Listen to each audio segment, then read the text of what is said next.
nós discutimos o que seria, então, modernizar o Poder Judiciário. E, para muitos, ainda hoje, 2024, modernizar o Judiciário é a gente contratar novos juízes, ampliar o número de servidores, ampliar os prédios de serviços, os prédios que nós temos no Judiciário.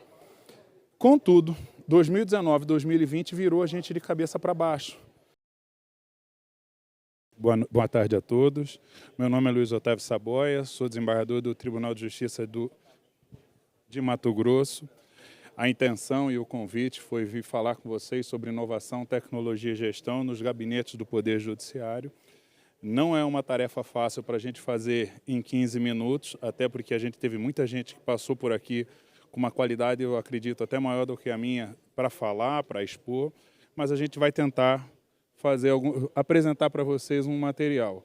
Aqui, minha breve passagem pelo Poder Judiciário. Eu estou no Judiciário há quase 26 anos, estou como desembargador desde fevereiro desse ano, e quando a gente chegou no segundo grau, a gente percebeu que no segundo grau, pelo menos do estado de Mato Grosso, havia uma dificuldade, uma falta de padronização nos gabinetes do segundo grau, e não havia uma metodologia de trabalho. Todos nós passamos aqui desde ontem falando sobre inovação, tecnologia, mas a gente sabe que inovação é muito mais do que tecnologia. Envolve tecnologia, mas ela envolve pessoas, envolve gestão de trabalho, envolve processos de trabalho. E é dentro desse aspecto que a gente desenvolveu um projeto chamado GRID, onde a gente primeiro fez uma análise como é que o cidadão hoje atualmente nos enxerga, e nós não somos bem vistos pelo cidadão. Não é de hoje que a gente é visto como um poder caro e ineficiente.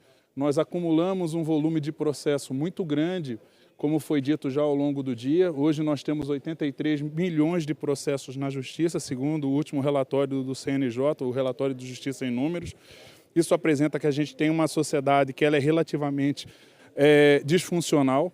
Eu costumo brincar que se nós temos 83 milhões de processos e durante o ano passado foram arquivados 35 milhões, fazendo uma conta de padaria, durante o ano tramitaram na Justiça 118 milhões de processos.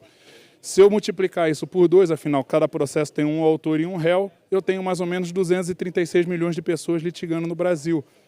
Nós somos 220 milhões apenas de brasileiros, ou seja, toda criança, cachorro, qualquer um possui uma ação na Justiça brasileira.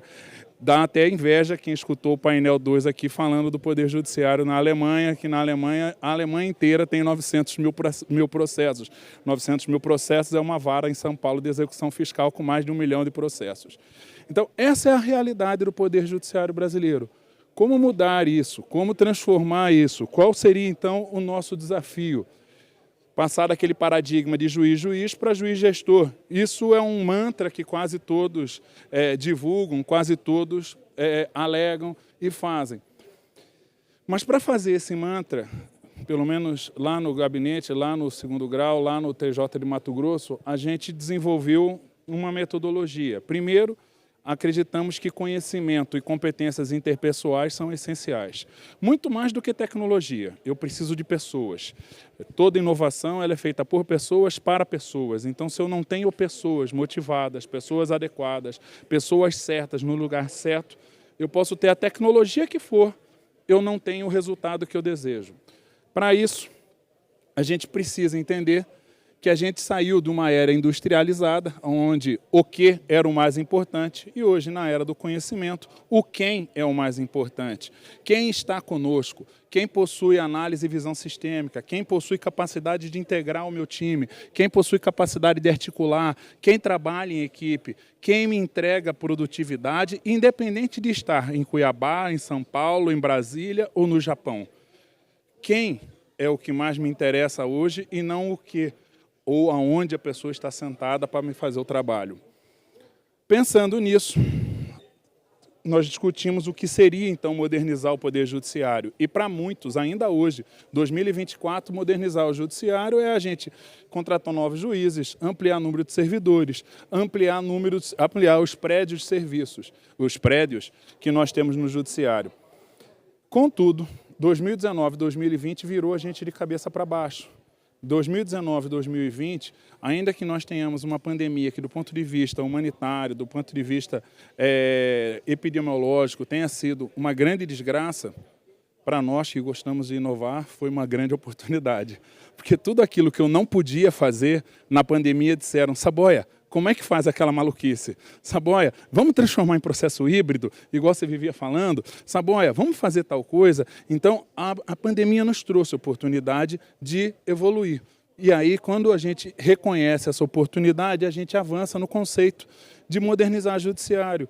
E aí eu gosto muito do conceito do Richard Susskind, quando ele fala Justice as a Service. Justiça é serviço. Justiça não é hoje um prédio. Eu presto justiça prestando serviço à sociedade. A sociedade hoje deseja chegar, pegar o celular dela e ter acesso ao processo dela. Ela não quer ter que ir no fórum para conversar com alguém, para buscar uma informação de processo. Pensando nisso e entendendo que Justice as a Service, a intenção, então, como gestão de gabinete, é sempre racionalizar trabalho, capacitar o nosso pessoal, adotar processo eletrônico e simplificar a rotina. Esse mantra, com essas cinco ações, entendemos que se torna, então, uma gestão. A partir do momento que a gente racionaliza e realiza todas aquelas ações, a gente faz gestão com base no usuário. E aí, lá em Mato Grosso, no terceiro gabinete da terceira Câmara de Direito Público, nós desenvolvemos o GRID, Gestão, Resposta, Inovação e Design, Dados e Tecnologia e Estrutura.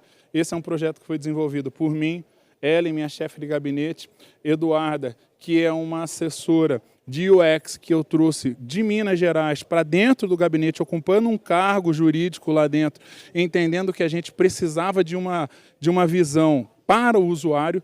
A gente fala muito em trabalhamos para o usuário, trabalhamos para o cidadão, mas fazemos muito pouco, enxergamos muito pouco o usuário, e aí eu senti a necessidade de trazer para dentro do gabinete alguém que tinha uma especialização em UX e não uma especialização jurídica, pensando naquilo em quem e não o que vai me fazer. Inovar, na verdade, não é mais uma opção. Se todos vocês estão aqui, eu falo que é muito fácil, às vezes, falar sobre inovação nos eventos da Expojude, porque todos nós aqui somos convertidos, todos nós entendemos que inovar não é uma opção. O problema é como inovar. Eu discuto inovação há mais de meia década dentro do meu tribunal.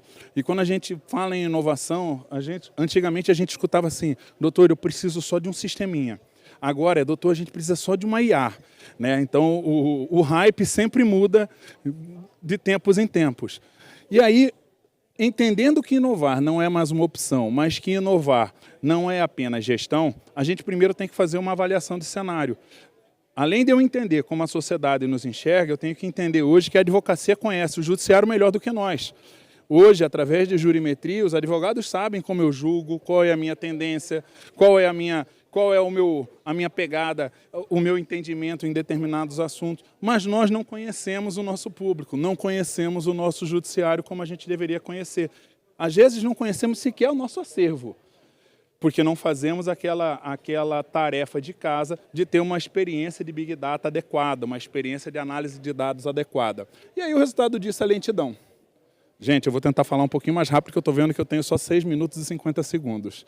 A advocacia tem adotado estratégias, mas nós não temos, e aí a intenção do GRID é justamente a gente estabelecer uma estratégia sem perder qualidade no processo. Para isso, a gente criou dentro do gabinete, e isso vem sendo replicado sempre que nós somos convidados, um projeto, uma estrutura de aprendizagem contínua. A gente, com todos os nossos auxiliares, assessores, estagiários, com todos que colaboram com a gente, nós fizemos uma troca de ideias, uma troca de experiência e, a partir disso, nós desenvolvemos um projeto em volta de propósitos. Quem tiver curiosidade para entender quando eu falo de propósito, busque uma palestra de um sujeito chamado Simon Sinek no TED, que ele fala do círculo de ouro da Apple. E aí ele fala o seguinte, descubra o seu porquê. Qual que é o seu propósito para acordar todo dia e ir trabalhar? Se o seu propósito for apenas ganhar dinheiro, você vai ser provavelmente uma pessoa frustrada. Se a gente não descobrir o propósito que nos motiva a efetivamente fazer o que a gente faz todos os dias, há 20, 15, 30, 35 anos, em algum momento de ruptura, em algum momento nós vamos ter aí um burnout, nós vamos ter algum tipo de problema de saúde mental. Então, o ideal é nós desenvolvermos, entendermos o nosso propósito, nos reunirmos em volta de pessoas com o mesmo propósito, desenvolver esse propósito e criar esse propósito em volta de pessoas. A partir dessa experiência, a gente, lá em Mato Grosso, nós mapeamos tanto o mapa estratégico, a estratégia nacional, as nossas metas nacionais, e aí estabelecemos 16 hipóteses ao longo do grid para validar. Que hipóteses são essas que nós desenvolvemos para validar para a melhor gestão de gabinete? Primeiro, estabelecer perfis essenciais para dentro de um gabinete. O perfil essencial é aquele assessor técnico-jurídico que conhece toda a legislação. Será?